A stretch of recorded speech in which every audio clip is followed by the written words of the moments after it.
Welcome to Flat Earth Debate Live.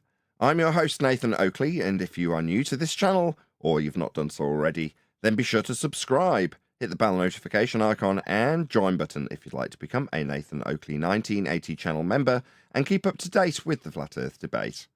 If you would like to support the channel, there is a super chat that runs alongside each of these shows while they are live, and there's also a PayPal, Patreon, crypto and thanks button in the info box below the video. Most importantly, if you'd like to join the discussion, simply mute the page you are currently watching, then click the link in the info box below this video to join the panel and express your views on the nature of Earth. If you do join, please don't swear. If you do, you'll be ejected, and if you are, please don't try to rejoin the stream using sock accounts. You'll be warmly welcome back on the next stream. Please also share the show on social media. Sharing the show obviously increases the live audience, but this in turn increases the chances of a more diverse panel, so please share the show on Facebook and X. Now we are joined by Neil, Refracted Curvature, Brian's Logic, and a whole bunch of people in Discord, so welcome one and all. Hello, hello, hello. Morning. Hello. Good morning. Good morning. Good to have you all. Just do a bit of housekeeping. I know the conversation's been rolling on quite nicely in the pre-show, but any evidence of a physical geometric sphere edge, horizon formerly known as Earth curvature?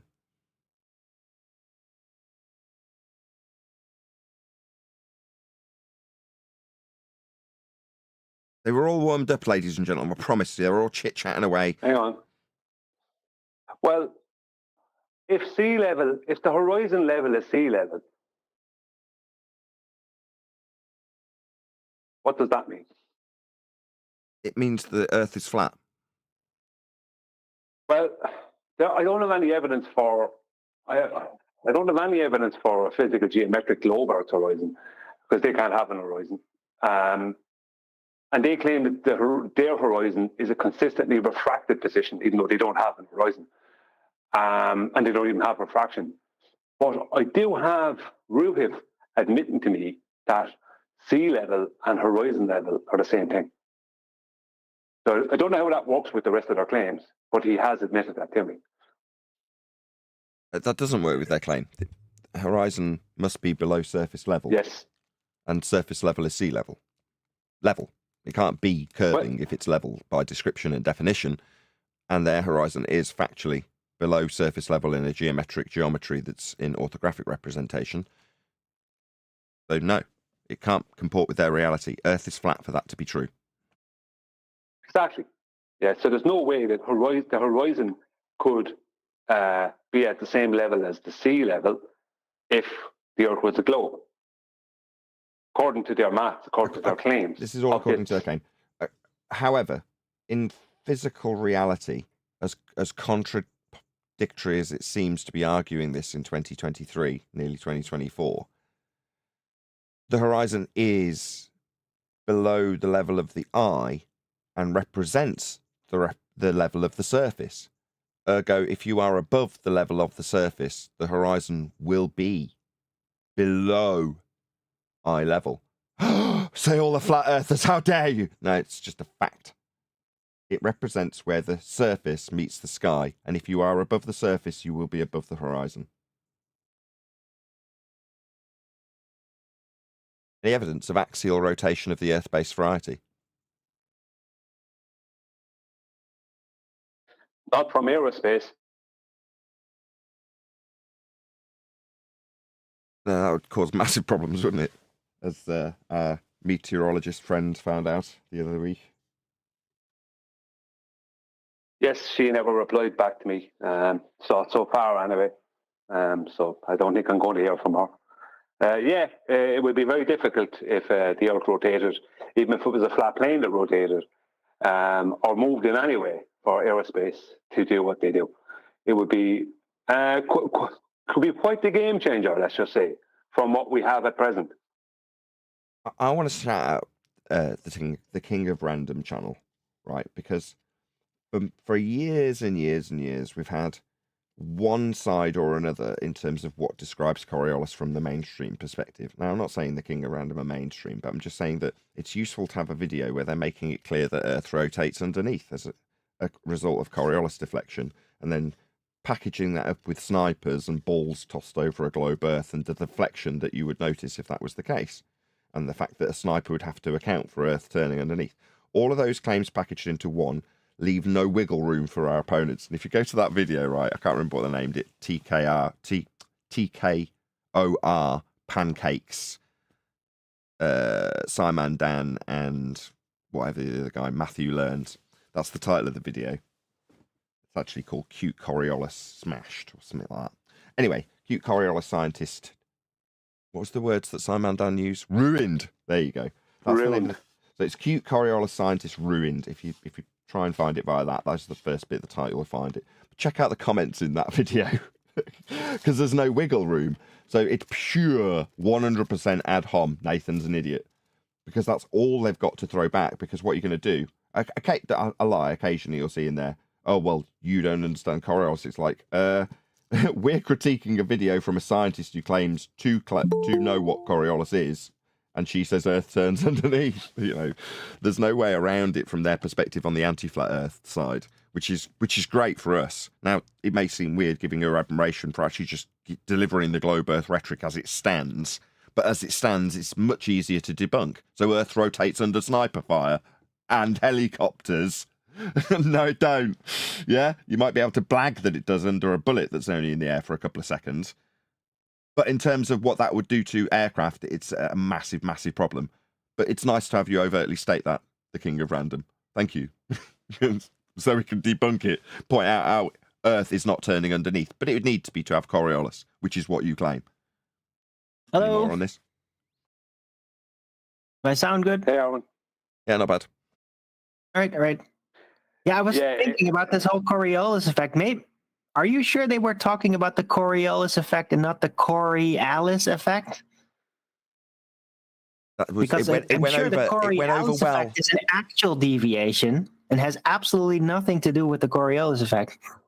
Okay. Yeah, that guy went over on Ballbusters, well, the first 2 times, but then after that, you know, especially with a drunk Adam, it just caused more and more confusion. Yes, I was there. I know.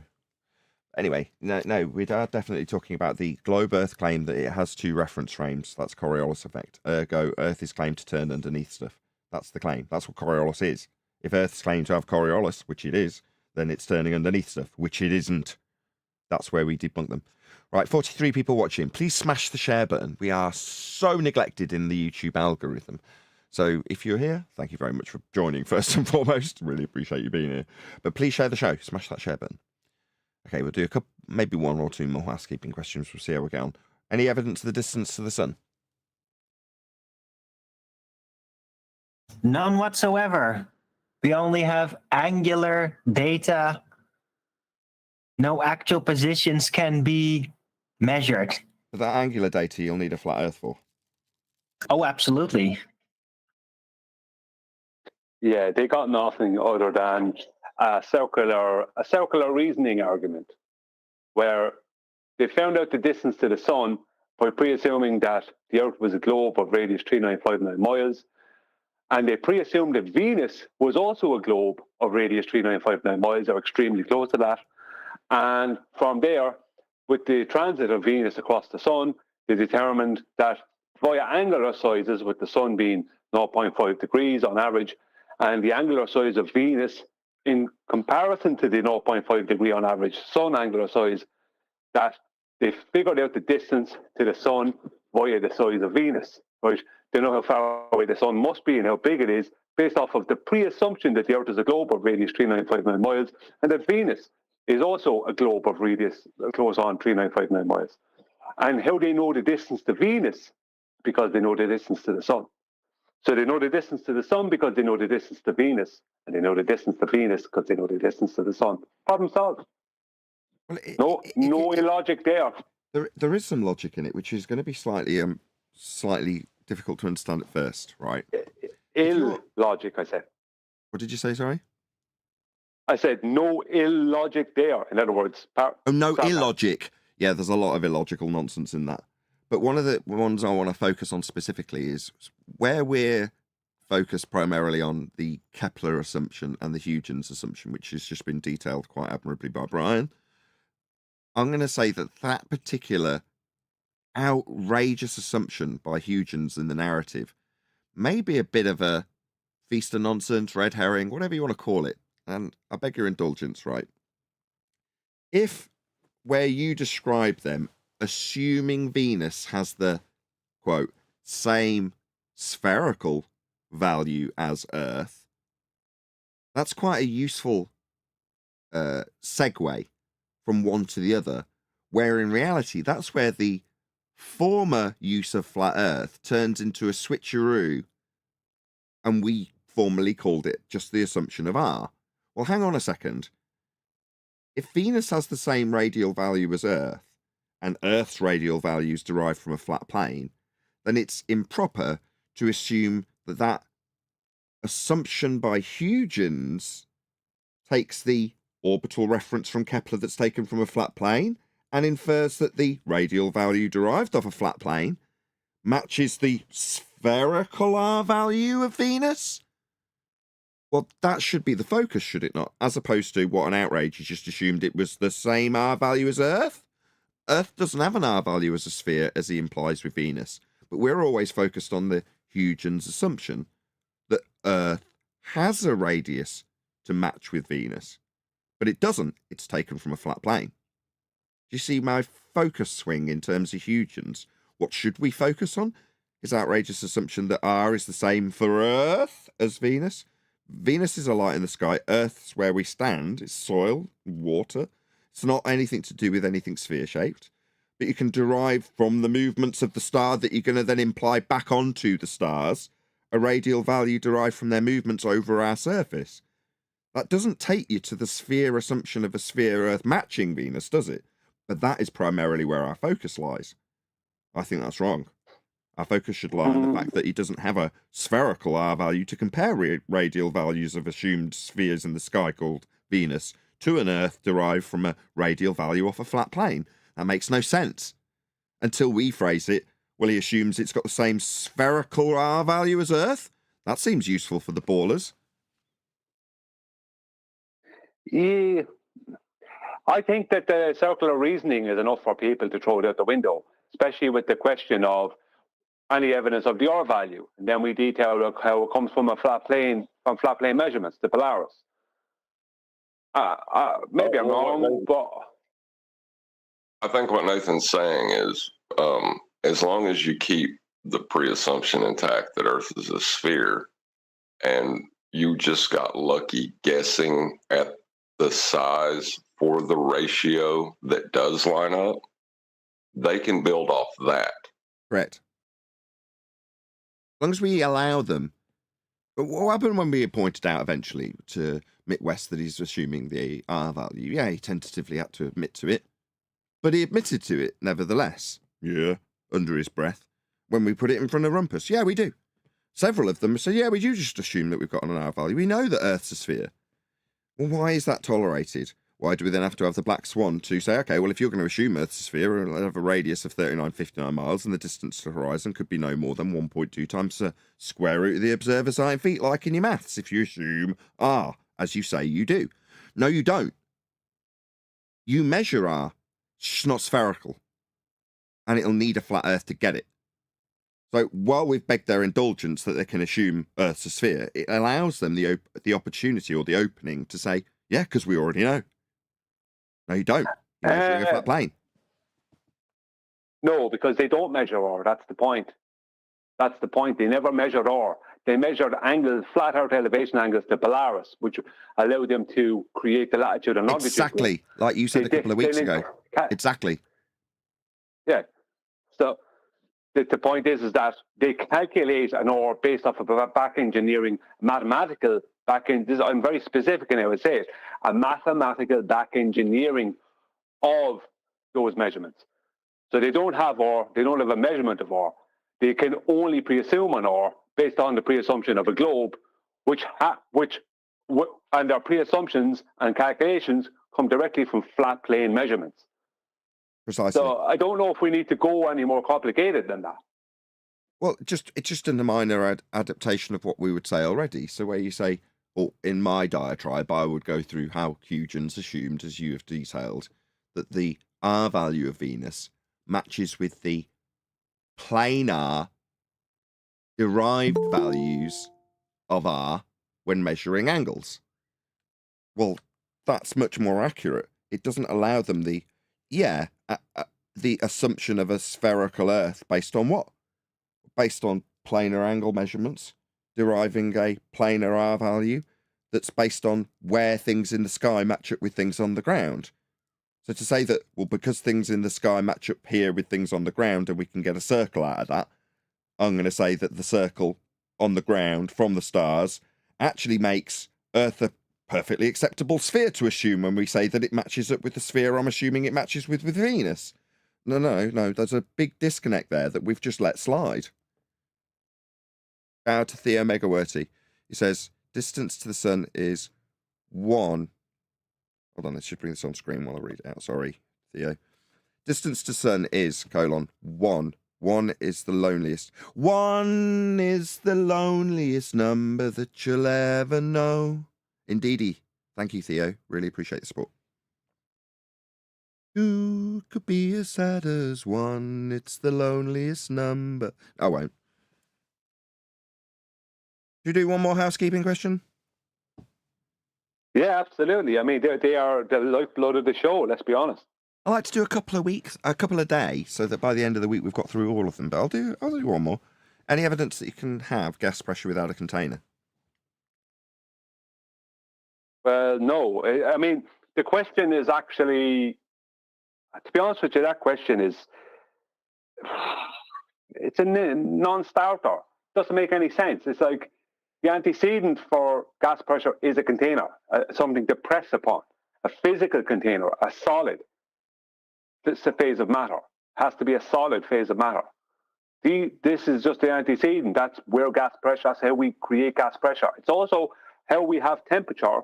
You can't have temperature without a physical solid, right, container, and you can't have a vacuum without a physical solid container. So in a way, we should really change that. I don't know if we should, but maybe we should re-look at that question, because by saying, is there any evidence, it's like we're leaving the door open to someone thinking that there might be. It's impossible to have evidence for something that's impossible to happen. Nah, it's like saying, no, hold on. What about if I say, you know what kills off Superman, right? Pieces of his old planet Krypton. Well, you've got that rock. It's called kryptonite. Have you ever heard of that? Nobody's saying yes. Is kryptonite alien to you all? Yes, kryptonite. I couldn't get to the mute button because I mute. I didn't want to, I always mute. Go on. So you've heard of kryptonite? Yes. Well, he doesn't actually have to touch kryptonite, does he? He can just come within its proximity or close to it, and it will affect him because of the emanated field, the energy that it gives off. You with me so far? Yes. Well, notwithstanding that kryptonite does give off this obvious field, I would put it to you that field developed by kryptonite is containing the energy of the kryptonite. Therefore, it's a container. Prove me wrong. Well, I think I know where Brian's going with this. Hold on, let's just see how he addresses it, though. Let's just see how he addresses it. I'm saying... I can't reply to that. It's such a load of nonsense. I'm sorry. Hypothetically, you could just say, we haven't got any kryptonite. Yeah, but I'm in the realm of absolute nonsense. I can't respond. I'm sorry. That's the correct answer. No, you shouldn't be sorry. You're giving the right answer. We're in the realm of nonsense. What, like with gravity? I just juxtaposed gravity with kryptonite, didn't I? When you're talking about containerless containers. Yeah, you can't have a containerless container. That makes absolutely zero sense. You know what I mean? the whole lot makes sense. No sense. And gravity then is debunked. A force of gravity is debunked by vacuum wave. But there is no gravity. You know what I mean? But my point, there is none. It doesn't exist. Where I was trying to lead you, Brian, was to say, rather than getting into the wrangle-dangle of what is or isn't kryptonite, see where I'm going?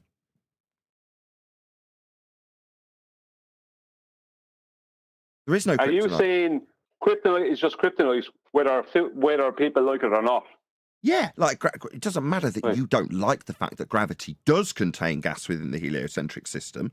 You don't have to like that fact about gravity and what it does in a pseudo-geometry of force-based linear. Likewise, you'd have to like that kryptonite contains the force of the energy that can destroy Superman. You know, it's within a field around the rock, and that field that's around it is, strictly speaking, containing the force that can destroy Superman. Now, one answer, which you gave correctly, is this is nonsense. I'm not even going to argue about this. You could take that attitude with gravity also, though, couldn't you, Brian? Because it's exactly the same. Yeah, I look like the thing about this is that what you just said a moment ago is the killing of the conversation. As you said, within the heliocentric paradigm, gravity contains gas. Within that paradigm, just like the second law of thermodynamics doesn't apply to the heliocentric globe. That's where I was going next. Yeah, Indeed. Yeah, I won't stand in your way. Well, hold on a sec, because I think the question could be phrased, does gas fill space? Yeah, that's the summary of it all, isn't it? Does gas fill space? Yes, it does. It's a law of nature, second law of thermodynamics, exactly as Brian's logically taken this to. So, what we're going to do in the model? Well, do you not appreciate that the second law of thermodynamics, that law of nature that applies to all things always in the nature that we experience in our physical reality, does not apply to the Earth in the heliocentric model, you know, with Earth curved spheres below surface level and gas not filling space? What's wrong with you? Containers, gravity. The thing is, well, hold on. The thing is, if they say no, gas does not fill space, you can turn Brian loose on them, because then gas will have to have weight to not fill space, and he can just rip them to shreds. But it doesn't. If they accept Yeah, that. but it doesn't, though, if does they it? accept, Gas goes down. We've got these layers, homogeneous layers of sphere-shaped air that gradiate their way up from surface level. You can measure the height based on their gradation of layers of, like I say, homogeneous isotropic layers. What do you want? Yes, gas go down, go boom boom. well, Yeah, but we could maybe bypass all of that with a different question based off a kind of an add-on to what John just asked. What prevents gas from expanding into open spaces? Nothing. Containers. But that's not open space. That's a redundant question or a contradictory question. Not expanding into the open space. The only answer to that is the antecedent consequent relationship of containment. But then it violates your question. Well, what stops it expanding into it? Nothing. It expands into open space, Brian. So to phrase the question, what stops it expanding into open space? Nothing. It's a law of nature. It will expand into the open space. But if you contain it, it's then not got an open space to expand into, violating your question. What about if we change the question around again and we say, what is used to stop gas expanding into open spaces? No, we don't want to be putting them in a position where they're trying to explain to us their violation of natural law, was my point. You know, that's their problem. How do you have gas pressure without a container? You're asking them for an explanation because you're using the word how. You're baiting them. Well, That's got any evidence? Yeah, that's a good point. Hold on, just before you come in, whoever's coming in from Discord, yes, that's correct. We're baiting them because it's phrased carefully for a housekeeping question. Now, that is not to say that upon understanding of the argument, you can't more carefully phrase the question to not bait your opponent. I would say that rather than phrasing it as a question at all, as we criticised Dave Weiss in the last couple of episodes, you wouldn't phrase it as a question. It's a statement of fact. Gas fills space. Oh, what's that say? You say there's a massive area of space above my head where rockets go. Gas fills space. We would be dead. If the rockets can go there, the gas that fills space would go there. Why? Because gas fills space. Whatever space it's got, it will fill it. So if the sky is a 10 to the minus 17 Tor vacuum is claimed in the heliocentric model, then that's a massive area of, what do they call it again? Oh yeah, space for the gas to fill. We'd never have developed gas pressure. We wouldn't be breathing. So the sky is not a vacuum. Why? Gas, we're breathing it. Fills, that spreads out in all directions. Space, that's your violation of natural law. Sky vacuum debunked. I'm done.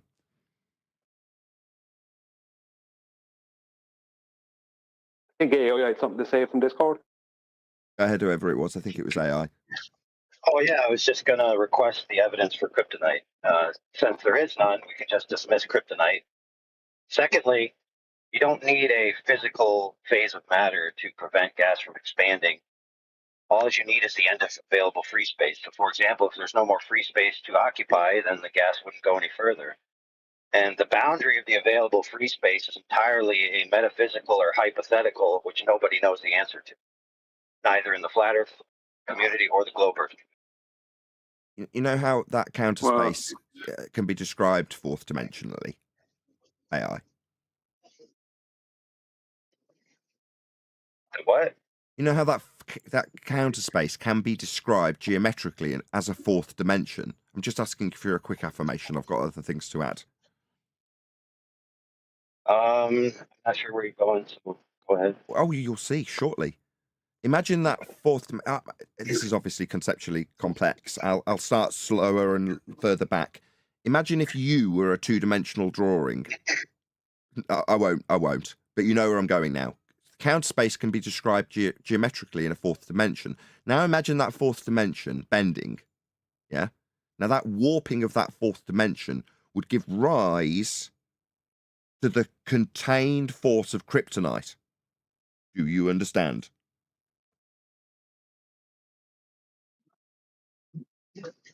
Oh, okay. So within the lore of your fake universe, that's how it would work if your universe existed, but it doesn't, since you have no evidence for it. Gotcha.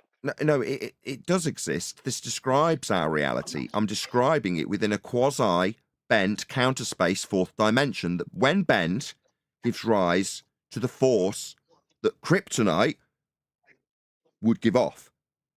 Now, you don't have to like it, but that is a description of our reality. You're just too stupid to understand it. But it is a description of reality. Okay, Flat Earther? It's not, though. It's a description of your Excuse me, belief. don't rumpus. AI would like to respond to the bent fourth dimensional counter space time dimension that gives rise to the force of kryptonite. That has containment within its description because kryptonite, the non-force thereof, gives rise to kryptonite force, obviously.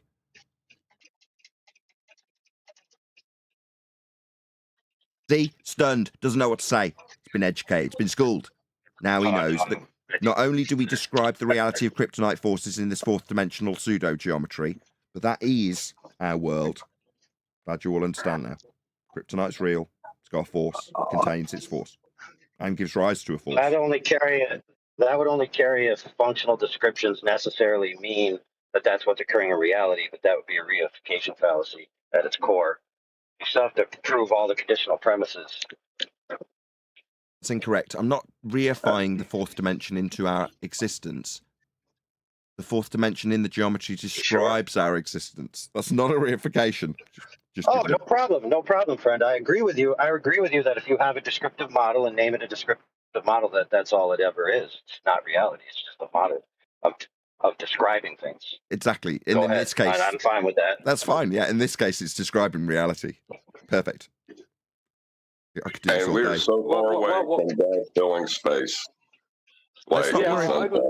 Look, the further I can take this away from whether or not kryptonite... Look, I am just trying to take this further away from our kryptonite is or isn't real as quickly as possible.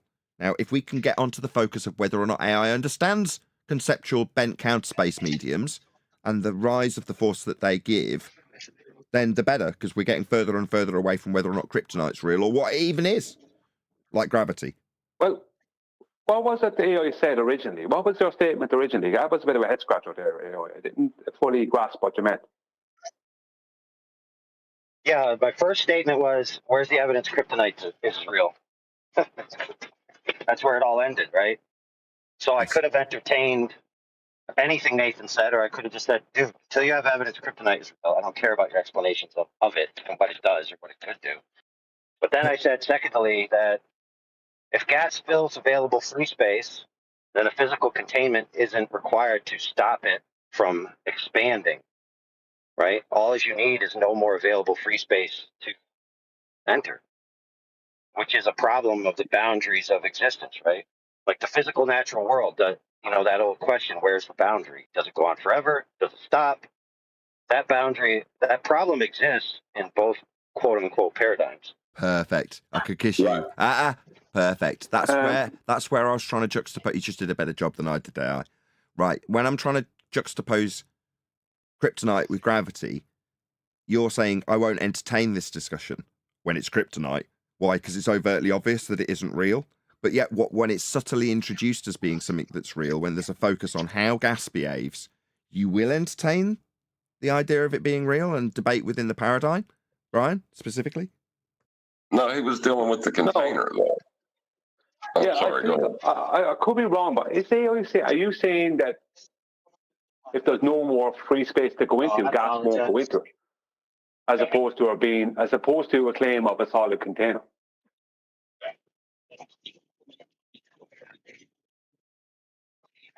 He just said if there is no available free space, then gas will not fill it. Now, the only way we can show that, hold on, it makes sense, and it keeps you away from where's your container, flat earther? Yeah, I just want to clear up. Is AI saying that the available free space is not there, and so the gas just won't go in there, so we don't need solid containment for the gas? Or is he saying that if the free space is not, I'm not 100% with what he's saying. I don't fully get what he's saying. Oh, it's like this. This is an old philosophical question, right? Which is within the globe paradigm as well. So they make excuses to get around it. Like they'll tell the flat earther, where's the edge of your reality, right? And if you can't show me, then your reality can't be real. But they have the same problem. Like if you just set your position and say, okay, I'm just going to continue to travel in a straight line ad infinitum, no matter which position you pick, right? Will you eventually stop, or will you continue forever? Which one of those is going to come true? Now, if you say, well, I could just keep going forever, never stop, ad infinitum, then you're making a philosophical claim that available free space continues forever. There is an answer. So if there's no more, go ahead. No, you finish first. And there's a couple of people that want to go. Go ahead, AI. Yeah, I was just going to say, so this is actually one that Professor Phil tried pulling on us, where he said, oh, the globe has a container, the end of the universe. Right? So you just kick the can. But whenever you reach the end of available free space, gas isn't going to keep going. It can't. There's nowhere for it to go. That's not true So at that point... Go ahead, sorry, I thought you were done again with the conclusion. Go ahead, sorry, my bad, second time. Well, I was just going to say, at that point, if there's nowhere for it to go, it wouldn't need a physical container to stop it from going anywhere, because it's not going to go anywhere anyway. Okay, so the globe fails to explain that in the way you've explained, but you said we have the same problem. Well, we don't. There's an answer for it in quantum mechanics, isn't there?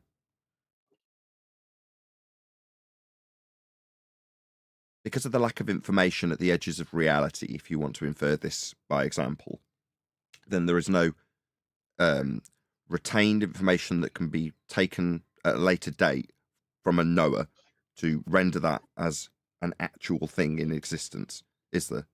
Based purely on what quantum mechanics shows us. Objection. No, you're going down the Sabine-Hassenpfeffer route of nobody's there to measure it, therefore it's not filling it. Only with gas, but I'm saying in terms of just physical reality, you can extrapolate this out into gas thereafter. But what I'm saying is, without the information at the edges of the extremities of what we call our known world, there is no information on it. Therefore, by virtue of quantum mechanics, there isn't that. It's back to the if there's a tree in the forest and it falls, does it make a sound? Well, if we're in that exact idea, to cement the audience's mind about what we're talking about, when you get to the edges of reality, where in the heliocentric paradigm you're at the edges of the CMB, you're at the what they call the start of existence, but the fringes of what we can see at the edges of our reality through a telescope or whatever it is they're quantifying it with.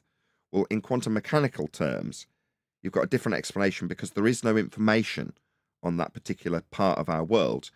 So when Quantum Eraser and myself jape about this particular aspect, you get to the conclusion that does it make a sound? Well, the answer to the question is there is no tree, because there is no information on the tree. If there was information on the tree and some knower, that would be you had information, full stop, on the tree, and in order to meet that prerequisite, you have to have a knower for the information, regardless if it can be attained at a later date or not, then the tree will always exist. But if you don't, then it doesn't. It becomes the same as a probability distribution in terms of what we see when we look at things like the double slit. You can't actualize the reality of anything unless you have information.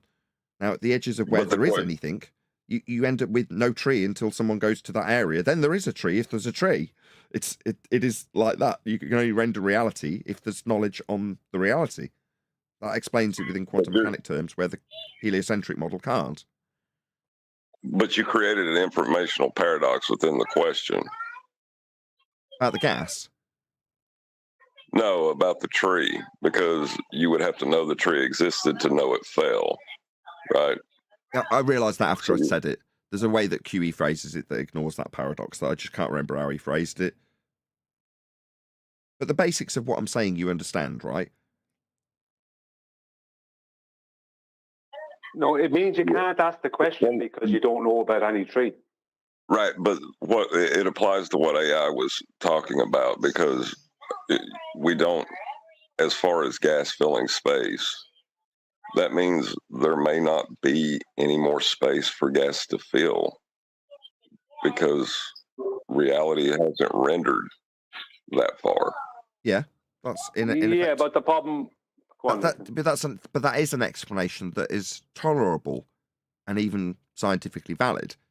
Whereas in the heliocentric model, to assert that gas won't follow natural law at the edges of where it hasn't expanded out yet makes no sense. But to explain that you require information to have a reality in the first place does make sense and is scientifically validatable. Therefore, we have an explanation. Don't have to like it, but they don't. Yes and no, because the problem with it is, AI can correct me, or John can correct me if you want someone I'm going to say. But I think what AI is saying is that they claim a space for gas to go to, so the gas should be going there. We don't. If there isn't a space, then the gas won't be going there. But at that point, I think you're moving into the realms of making a claim outside of gas pressure requires solid containment. Whereas we can prove all day long that gas pressure requires solid containment, but we can't prove that there isn't a space. Well, we can only say if there isn't a space, then the gas won't. We can only say that if there isn't a space, then the gas won't fill it. Right. So you're better off leaving them have the. Just let me finish this part. I'm just saying you'd be better off leaving the ballers claim that there is a space, as opposed to us saying if there isn't. But that's not a strong position. We don't have to. It's an intellect. You don't have to argue for that. You don't have to argue for the non-existence of anything ever. Right, but that's why I said the question: does gas fill space? Exactly. That's their positive claim, and it addresses it head on. Their claim, it even linguistically lines up space. What, like outer space, shortened to space. Space is just length, breadth, and depth. Well, that would be the area of volume. PV equals nRT. The amount of volume that you have. Well, their claimed volume is outer space. Space for gas to fill. So the primary question for their primary claim that the sky is a vacuum is, does, if you phrase it as a question, gas fill space? Correct, John? Yeah, well, that's a good question, because all they can come back what they will come back at you with is it's a good question, but the problem is what they'll come back at you with. What they'll say if you ask one of them that, what they'll say is, yes, it does, unless there is a force or container containing it, and they'll add in their little force at that point. At which point you're into a gravity argument, as opposed to them addressing. Are you though? So when I say kryptonite, that can be just dismissed out of hand. Finally, we're back to this. I'm just going to shout out Uncle Ben. FED is such a great show, always challenging each other and giving no quarter. Makes me laugh when people call it an echo chamber.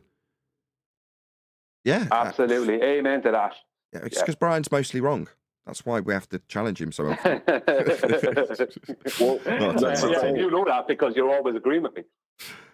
That's why I said if they answer no to that question, we just turn Brian loose on them, and they're going to have to claim gas has weight because of force of gravity. Which they do. They do claim. That's exactly what they do claim. It's just at that point, it's whether or not they're in line with their own claim or want to squirm.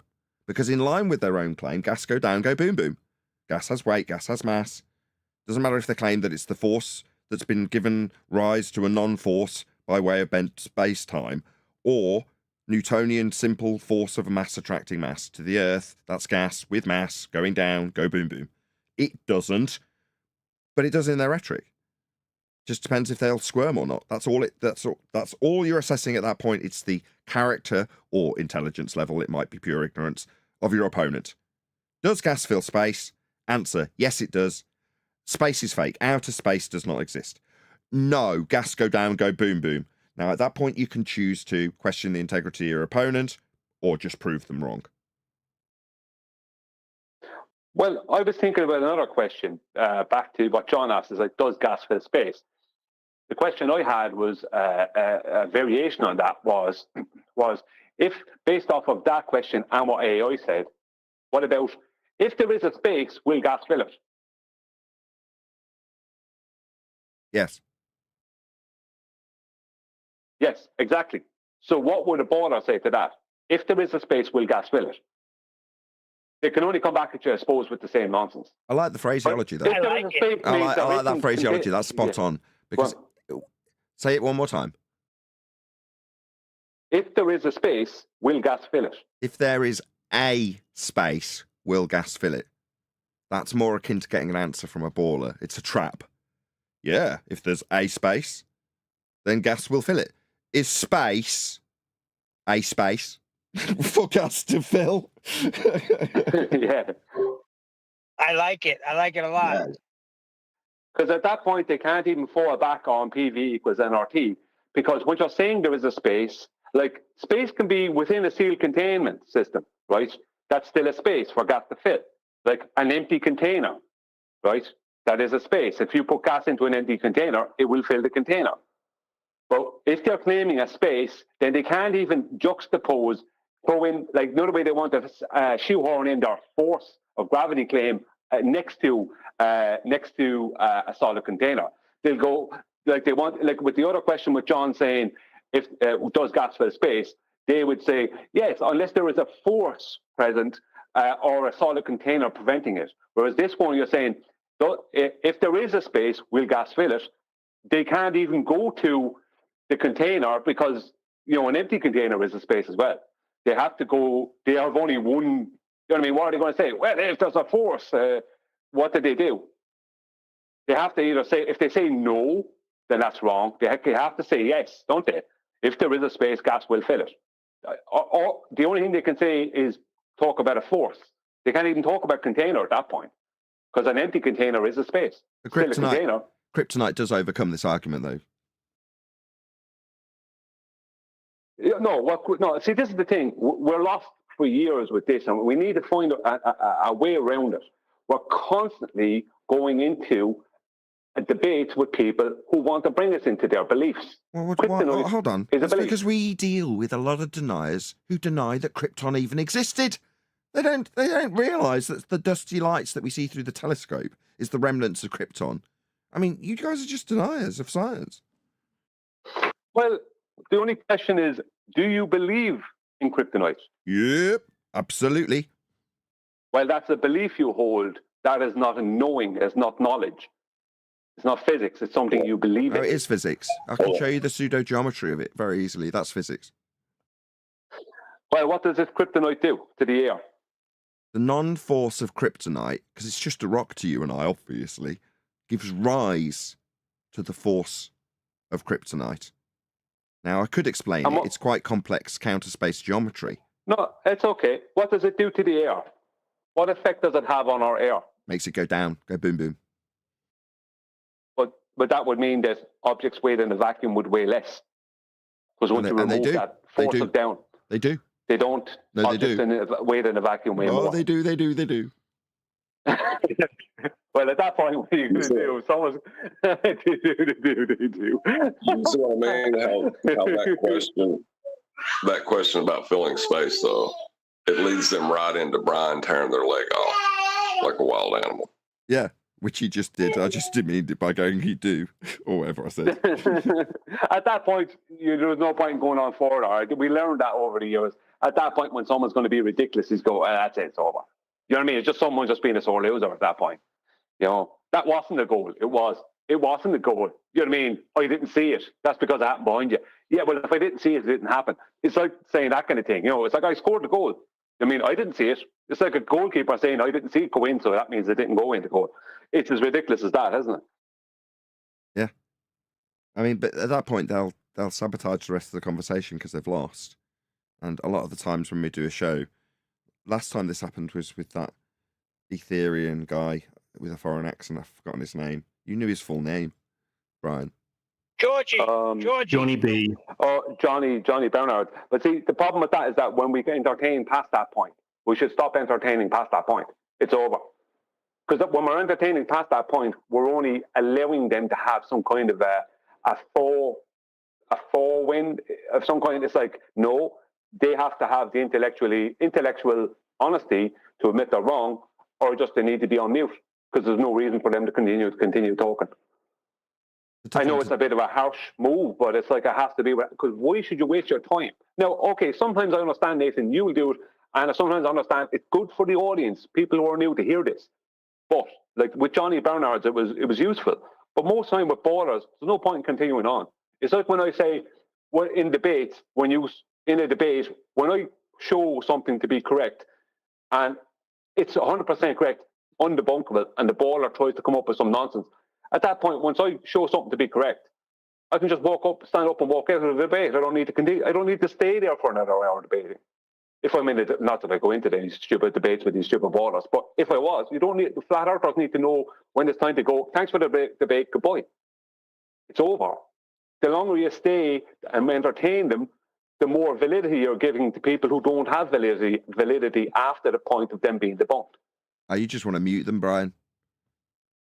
Well, in a debate, you can just left a one-on-one debate. Like it's like when Caleb, or was it Caleb? No, who was it against against Ruhif, the lad against Ruhif.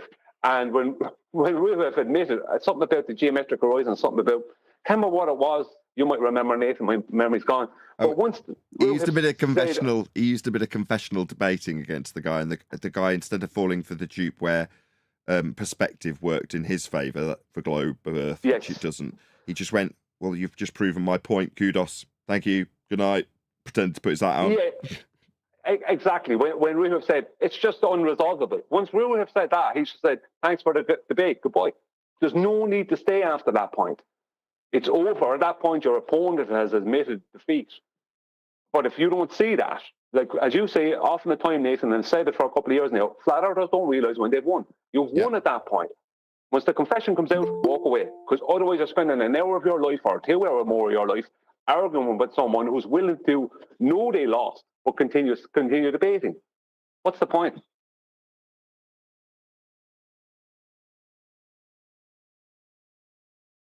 Hello, Quantum Eraser.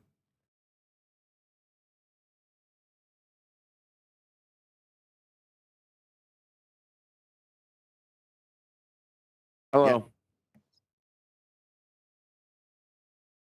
Hello, good to have you.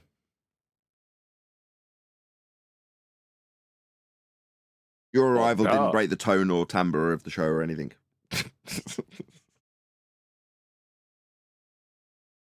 Well, there we go. Well, and fair enough. Have you recovered from Adam rumpusing your show? Am I over it? Have you recovered? Has the headache subsided? I recovered quite quickly. That would have given me a massive headache if it was my show. I was laughing.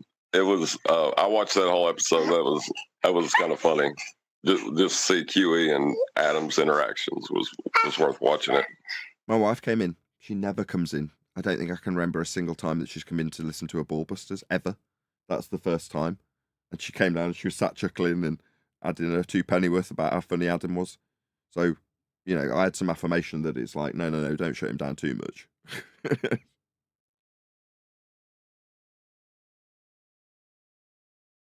Have you finished your wolf pup thing now? You're dragging on a bit.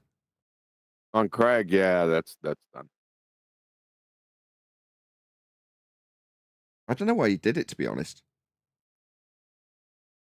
Boredom. Fair enough. It's content, I guess. You're dealing with chav criminals. I mean, what do you expect? Well, he came out into my radar range, which is admittedly not as wide as it used to be, but this problem. Fair enough. We did actually have a video lined up to cover today, but given that we're at 8 minutes left of this live stream, it's probably not for the best to start covering something now. I wanted to talk about one of the housekeeping questions you covered before. Brilliant. That'll chew up 8 minutes. It's regarding the distance to the sun. So, Okay. we have this flat earther claiming, he shared a meme in which it says that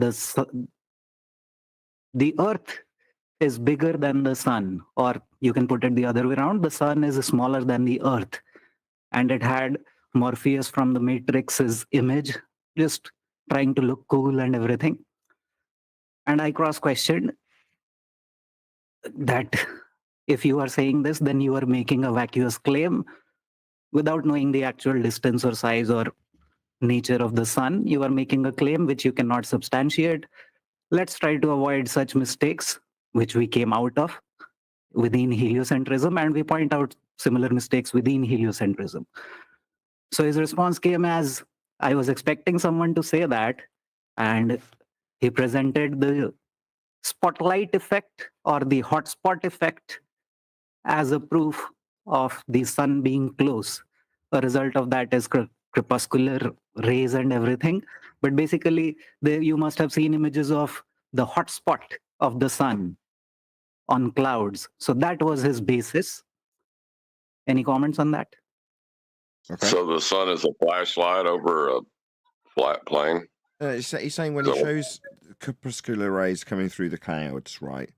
I mean, I've seen plenty of those images, and okay, fine. Notwithstanding that you can have crepuscular rays with a point of convergence on the sun with a spot directly below the sun. Okay, how high is it then? Would be my next question. Give it me in feet. Yeah, it's like you'd nearly say he's right, except for there's absolutely no basis for him proving it. You know, the probability is the sun is not as big as the earth, but we don't even know what the sun is, the state either way. So you're walking, it's like with a meme that shows Morpheus and these kind of things or whatever, with Neo or whatever, Matrix nonsense. You're walking into a hallway of razors because you can't prove it. You can just, it's inference, not proof. Yeah, I mean, I don't mind that inference. You can say, based on this hotspot, the sun gives off the impression that it's pretty damn close. I go, yeah, it does, doesn't it? As a throwaway discussion amongst friends, I wouldn't have a hesitation to agree with that inference. But I go, but if they went, yeah, it's definitely less than 3,000 miles. I go, whoa. How did you measure it? How do you know? What is the sun? And they go, well, it's that light up there. I go, okay. So it's kind of circular to say that, but fine. I'll just let that slide and we'll go on to the height that must be less than 3,000, whatever's units that you're going to infer. How'd you measure it? Oh, well, we take an angle to it. Oh, okay. What about in an hour? Will it be closer to the horizon, given that we're edging towards dusk? Oh, yeah, it'll definitely be. So would that change the angle? Yeah, it would, yeah. So what use is that? Oh, none. It changes. Right, so when it's on the horizon, You're going to tell me that its height is 0? Is it touching the horizon, touching the ground, 0 elevation above the ground? It's absurd. You've got no methodology to measure its height. Well, the equivalence you drew was the spotlight effect, right? Yeah. Well, if you're going to draw that equivalence, you got to believe the Earth is or the Sun is a spotlight. How do you know that? Because it looks like one with a hot spot below it, like a torch. If you took a smoke machine, filled your room, put a torch dangling above your head on a piece of string, and then had the light coming down, you'd see the angle that it came out of the torch with a spot on the smoke in the middle of the room. That's what they're saying it looks like. So murderers are covered in blood. Anybody I see covered in blood is a murderer. By juxtaposition and comparison in this example, then yes. Right. So any doctors that are fresh out of surgery need to be hung. Anybody that works as a butcher probably needs to be hung. This is a political question for a different forum, perhaps. Oh, by comparison. Yes. Yes. Yeah, that's the logic, isn't it? Covered in blood equals murder. No, it doesn't. You know what I mean? It doesn't mean murder. So, but we can the logic is flawed. We can do the whatever it's called, Monty Python application of logic, can't we? Or does it produce light? Yes, it does produce light. Right. Does it create a spot below the smoke machine, like the clouds? Yes, it does. Well, therefore, it's a torch. Yeah. Therefore, it's a duck. Yeah, exactly. Yeah. Let's get the scales out and weigh her. If she weighs the same as a duck, then she's made of wood and therefore a witch. Therefore, we can burn her. Yeah. I mean, yeah, it does look like a torch. It looks like that. That's what you'd infer from it. But should we, A, concern ourselves with drawing seemingly logical inferences what the sun is, when it's claimed to be an enormous ball of gas burning in a sky vacuum 93 million miles away in orbit based on flat plane measurements? Which should we do?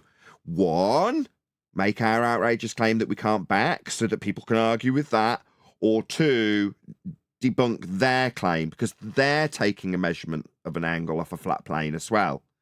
So just point out where when they claim their height to their sun, which they claim is 93 million miles away, will need a flat plane to make that claim.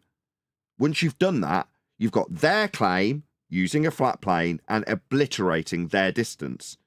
When you make the claim, you just end up in a false dichotomy where both of you will claim that you can measure the distance off a flat plane, but one has actually got the accurate 93 million mile distance for all the reasons of an intelligent person that should know better. Therefore, Earth's a sphere because you've got a flat plane measurement of an angle to the sun. Nathan, go on. How else are you going to explain the current dangers of solar flares?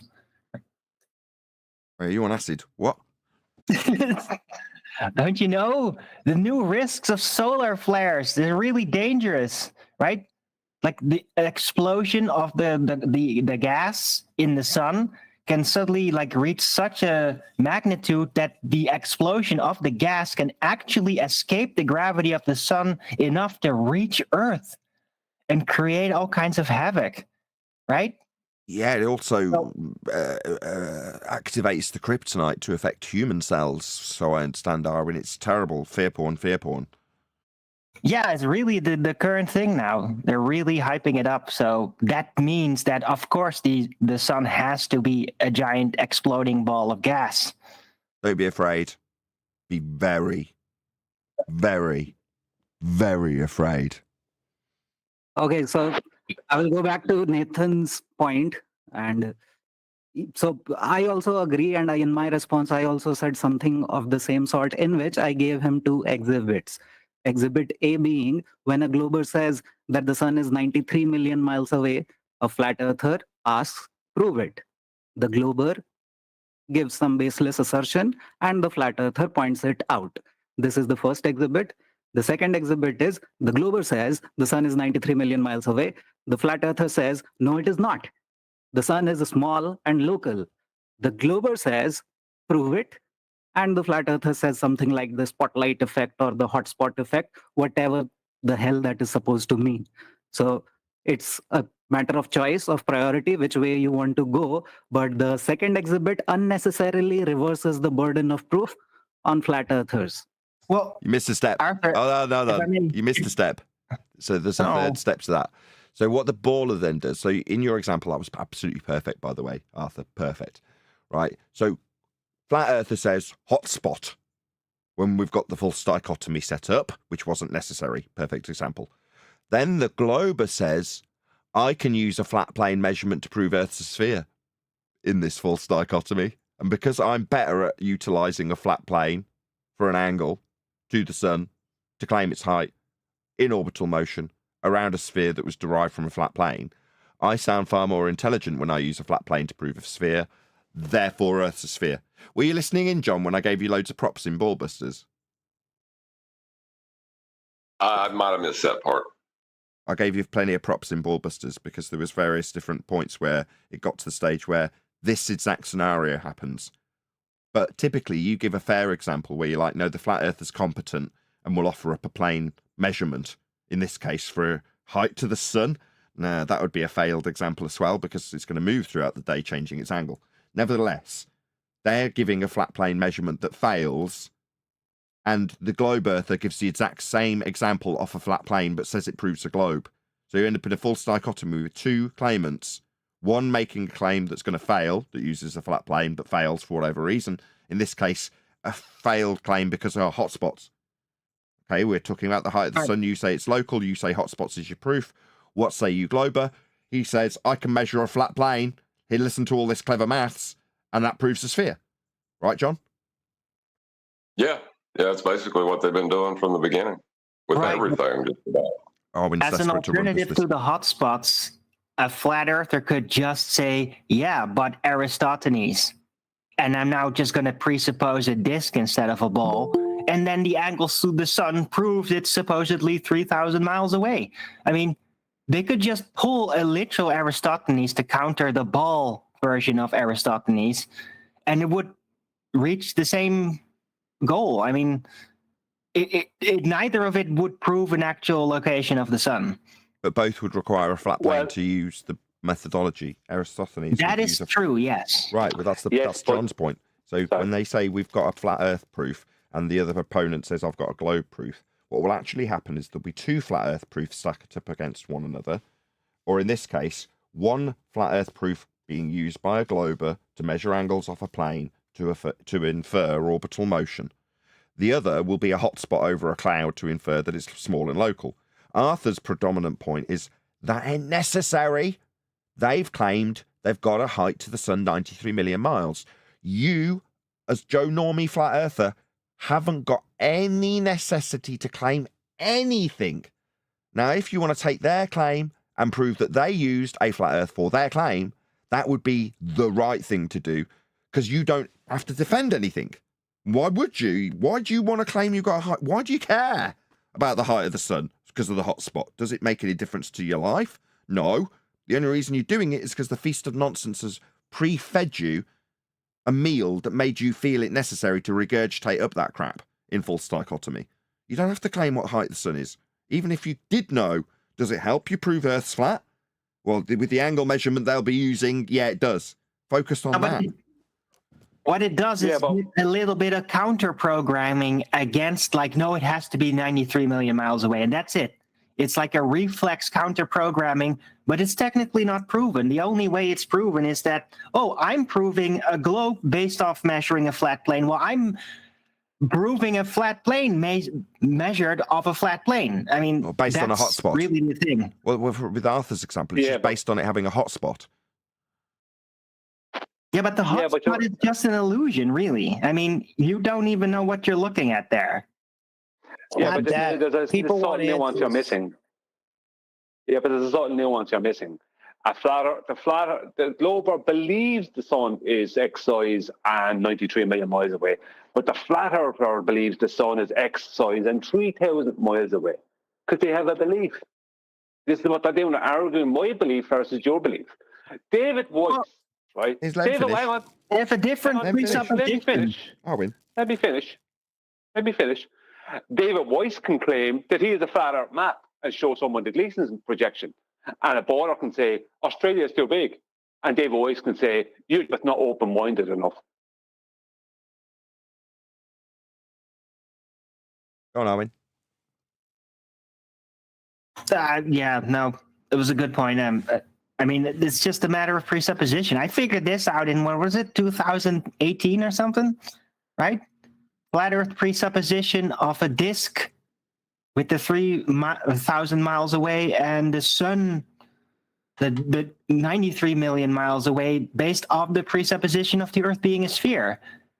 And that's it. Like, that was the trick. That's the false dichotomy of the Feast of Nonsense versus the globe claim. Perfect. Yeah, because people feel, flat earthers feel they need to give answers. My son does it all the time. You can't tell me what it is. That's exactly what the Feast of Nonsense is for, to prepare you as a flat earther, rather than with overcomes for globe claims that making in the affirmative, to give you an argument for the flat earth that may or may not fail or win. It doesn't matter. As long as you've got an argument to put forward against the positive claim, you're not debunking the positive claim. That's what the Feast of Nonsense is laid out to give everyone from the off. Now, the people who are more popular in this arena are the people who gobble it up and regurgitate it, because they're acceptable in the algorithm, because it serves the ends of the people who want to control the opposition. Give them an argument to put up against our argument. Hopefully it'll fail. And then, even if it doesn't, there's a good chance that the way we've set up the anti-flat earth side of this argument, they're going to be begging the question of the globe and repositioning every argument to beg the question of the globe in every instance. Now, when that happens, you just have somebody who's insistent on begging the question of a globe arguing against someone with a crap argument for a flat earth, and both will utilize the flat plane to measure their examples, but neither will realize. So both are left with a belief, flat earther and globe earther, one being the more dominant in society, globe earther, who can insist that he righteously can beg the question, the other with a fairly crap example of a hotspot for the sun proving that it's local. Well, who cares if it's local? Debunk their claim and show how they measured a flat earth. That's it. That's what should happen. But if you regurgitate the Feast of Nonsense, like Dave Weiss in the recent example, then your average Joe Normie sees all of the pre-sharpened tools for a globe earther to chop that man's head off. That's Dave Weiss. He's going to go, wow, look at all these shiny tools I could chop his head off with. And then you're going to chop your head off with them. You don't even know it's being removed, while you tell them that they need to wake up and smell the coffee of reality, and you're just not open-minded enough when they don't accept your crap arguments that you've been given by the Feast of Nonsense. That's why they're designed to fail or be hand-waved. Any last comments? And that's why I think they're the primary enemy. The Feast of Nonsense seems to be our true enemy. Yep. In that. Well, if you take David Weiss, Brian, then Arwin. Brian, then Arwin, then whoever was in Discord. Yeah. Roto. If you take David Weiss and his version of what is proof to him, it is not proof. This is what he accepts as proof. And technically, he should have handed over his Bitcoin to a baller a long time ago. Shouldn't he? If he accepts certain things as proof, then like because he just has a belief, then if the baller comes along with that same standard of proof, which is not proof, then technically David Weiss should have handed over his Bitcoin, because they can come up with the same standard of nonsense. Well, that's why he took a challenge off the table when he had his falling out with Nathan. Yeah, he didn't want you getting it. Yeah, but look what happened at the end of that debate. What did he say? The guy wasn't convinced. All he did was shout how you could get his app, because all he wants is the money. Very quick shout out to Unitox Femu, who says, FE Proof, Giro d'Italia and Tour de France. Thank you for the super chat. With that, I'm going to say if you are watching this on either Nathan Oakley 1980 or Nathan Oakley Premiering streams, then stay tuned, as there will be an after show to follow. Unfortunately, though, if you are watching this live, this is where we bid you farewell. So, huge, massive thank you again to all of you who smashed the super chat and today's Discord and G+ panels for making today's live show possible. Once again, stay tuned if you're watching on an after show. I've been Nathan Oakley, and I will see you all in the next video.